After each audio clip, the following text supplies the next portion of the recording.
तो कैसे जा रहा है आपकी ज़िंदगी? अब अच्छी चलोगे, माना कुछ बुरा तो नहीं है तुम्हारे साथ। So guys, welcome welcome and welcome the back to our channel. और यार आज हम लोग किसी भी पशु पक्षी प्राणी के बारे में नहीं बात करने वाले हैं। और आज स्टोरी टाइम भी नहीं बोल सकते। आज से एक नई सीरीज स्टार्ट कर रहा हूँ जिसका नाम है फियर द फाइल्स।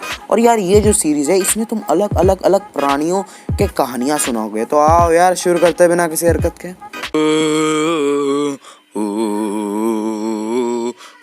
2040 की है मेरी कहानी, सुनो मेरी जुबानी। जी नमस्ते, मेरा नाम है टावलिया केजरीवाल। मैं टावल पहनता हूँ इसलिए ना, और मेरा मफलर भी है इसलिए केजरीवाल। तो गाइस, आज हम लोग आपको एक कहानी बताने वाले हैं। ये कहानी मेरे साथ मेरे गांव ढोलकपुर में घटी थी, जब मेरे छोटे से भाई छोटा भीम ने मुझे बचाया था। तो गाइस प्लीज ये कहानी बहुत अच्छे से सुनो। फियर द फाइल्स के एपिसोड को मैंने बताया और मुझे मेरे प्रश्नों के उत्तर चाहिए थे, और जो मुझे जरूर मिलेंगे मुझे वो उत्तर। तो प्लीज मेरी कहानी अच्छे से सुनो प्लीज। ये कहानी है फुरफुरी नगर में रहने वाले एक बहुत खतरनाक नहीं, लेकिन एक औरत की, जिसका नाम था टवेलिया केजरीवाल। ये औरत अपने यहाँ रहती थी और इसके दोस्त जैसे भाई मोटू पतलू थे। इसका गांव था ढोलकपुर और इसका भाई था छोटा भीम। जब टवेलिया छोटा भीम के गांव ढोलकपुर पे गई, तब टवेलिया के साथ एक बहुत भयंकर हादसा हुआ।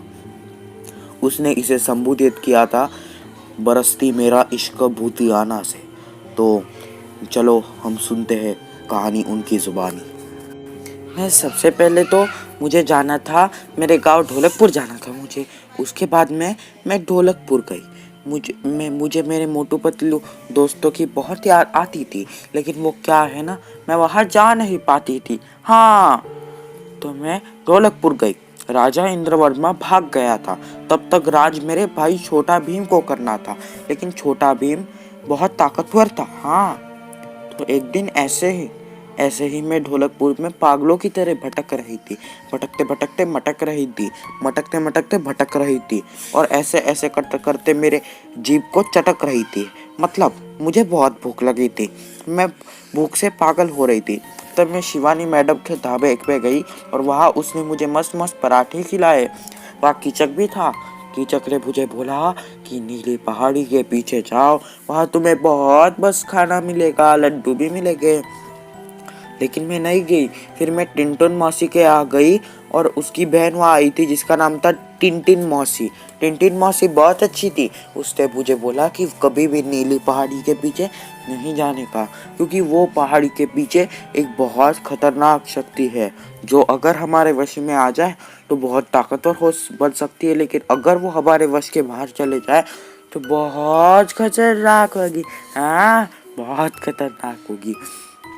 मैं फिर मेरे भैया छोटा भीम के पास गई। छोटा भीम बोला, ओए केजरीवाल बहन, तुझे एक बात बोलना है मुझे। केजरीवाल बहन, मेरे लिए टुनटुन मौसी के लड्डू ला। मैं गई और चुटकी ने बोला, अबे तेरे डॉक्टर हो क्या बे साली, चल मेरे को तू चुपचाप लड्डू लेके जा। छोटा भीम तेरे को बताया ना, तो तू ही लड्डू लाने का, समझा के तेरे को। फिर मैं चुपचाप लड्डू लेने चली गई और उसके बाद में पहले जल्दी ही कालिया को बोला, कालिया क्या तुम लड्डू लेके जाओगे? तो कालिया बोला, अरे नहीं रे, इधर चल के नहीं होता, तू लड्डू को बोल रहा। रे दिमाग मत खराब कर दे मेरा, निकल, चल निकल यहाँ से, निकल। और फिर मैं राजू के पास गया। राजू बोला, हाँ फिर क्या, मैं तेरा नौकर बैठा हूँ, चल निकल यहाँ से, निकल, चल पहले फुर्सत में निकल। सबने मुझे दफा कर दिया। फिर मैं भीख मांगते मांगते कीचक के पास गई। कीचक ने बोला, नीली पहाड़ी के पीछे जा। फिर मैंने कीचक को लड्डू की पैक दे दी।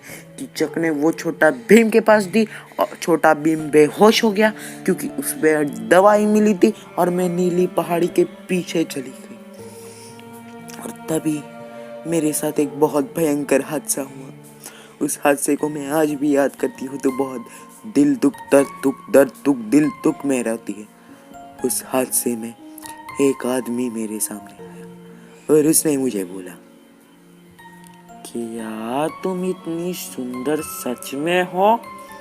मैं सच में बोली, मैं बहुत खुश हो गई, क्योंकि मुझे हर वक्त सब बोलते थे, कुत्ती दिखती है तो कुत्ती, पागल।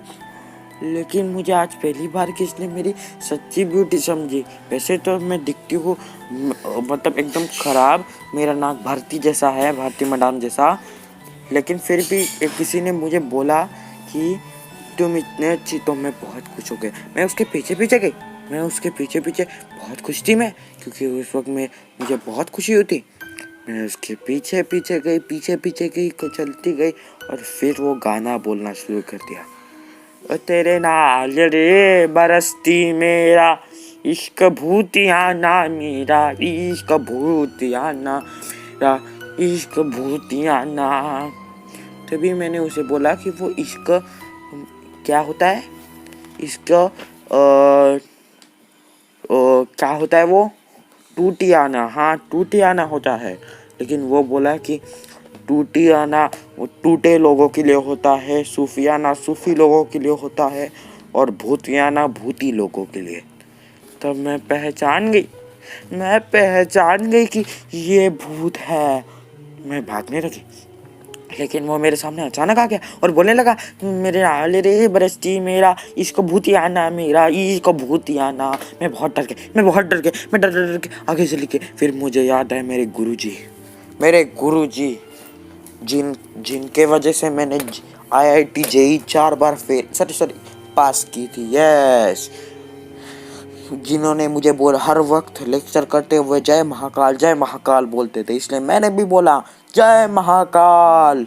और फिर वो भूत थोड़ा सा दूर हो गया। फिर मैं हनुमान चालीसा बोलने लगी, जय हनुमान ज्ञान सागर जय कपीस तिलों को जाकर राम दूत बदला पुत्र पवन सुत नामा महावीर विक्रम बजरंगी कुमति निवार सुमति के संगी कंचन बरन विराज सुबेजा कानन कुंदन कुछ। सारी हनुमान चालीसा मुझे आती थी। मैंने हनुमान चालीसा, राम सब कुछ बोला। मैंने तो सारा शिव तांडव स्तोत्र भी बोल दिया, लेकिन वो आत्मा आती थी, दूर चली जाती थी। ऐसा लगता था कि कोई से बैट से यहाँ से वहाँ पीट रहा है। ऐसा ही हुआ जब रॉकी ने KGF में अपना हथौड़ा उठाया और सीधा उस कौन से गार्ड के मुंह पे मारा। ये इतना दूर गिरता था जब मैं एक शब्द, लेकिन बाद में मेरा मुंह थक गया, मैं और नहीं बोल सकता। इसलिए मैं चुपचाप एक कोने में बैठकर मैं भूत मत आओ ऐसा चिल्लाने। मुझे भूत से बहुत डर लग रहा था। कोने में बैठी मैं बहुत रो रही थी। तभी मेरे सामने वो आया, बोला, तेरे नाल रे बरसती मेरा इश्क भूतियाना मेरा, इश्क भूतियाना। और तभी जोर से उसे मेरे भाई छोटा भीम ने लात मारी। वहाँ से मोटू और पतलू आए। पतलू ने उसके टकले से उसे मारा, मोटू ने उसके ढेडी से मतलब चर्बी से, और दोनों ने उसके साथ बैडमिंटन खेलना शुरू किया। कतई ऑगी एंड द कॉकरोचेस वाला सीन हो रहा था। फिर उसके बाद में मेरी बिल्ली ऑगी आई और उसके साथ कॉकरोच भी आए। मैं बहुत खुश हो गई। उन्होंने भी एक दूसरे के साथ पकड़ा पकड़ी खेली और उसके बीच में थर्ड पार्टी उस भूत को पकड़ा। फिर उसे हमने बहुत मारा और बाद में हमने उसे उसी पेटी में कैद कर दिया जिस पेटी में 5 करोड़ साल पहले कैरी मिनाटी ने उसका गॉगल कैद किया था। और फिर बाद में अंत हो गया उस भूत युग का और आखिरकार मैं बच गई। ये थी मेरी जीवन की सत्य घटना और मैं आज बहुत खुशहाल रहती हूँ। उस दिन से मैं मेरे मंदिर में मेरे भाई छोटा भीम को रखती हूँ और मेरा छोटा भीम भाई मेरे लिए वरदान समान है। भाई मुझे आप बहुत पसंद हो भाई आपके वजह से ही मैं बची हूँ। अगर मेरे भाई ये वीडियो देख रहे हैं तो भाई प्लीज़ लाइक करो, शेयर करो, सब्सक्राइब करो प्लीज़। मैं आपके लिए वो गाना भी बोलती हूँ, मेरी नाल रे बरसती मेरा इश्क भूतियाना मेरा, इश्क भूतियाना ओ मेरे नाल रे बरसती मेरा इश्क भूतियाना मेरा, इश्क भूतियाना। और वो पल आज भी याद करती हूँ तो मेरे दिल के सारे ब्लॉकेज निकल जाते हैं। इसलिए तो 103 सालों से मैं जी रही हूँ पागलों की तरह। तो बस तो बस यार आज के लिए बस इतना ही। तो तुम्हें स्टोरी पसंद आई तो लाइक करो, शेयर करो, सब्सक्राइब करो और उस घंटे को दबा के बोलो और मेरे नाल रे बरसती मेरा इश्क भूतियाना मेरा इश्क भूतियाना ओ मेरे नाल रे बरसती मेरा इश्क भूतियाना मेरा इश्क भूतियाना ओ मेरे नाल रे बरसती मेरा इश्क भूतियाना मेरा इश्क भूतियाना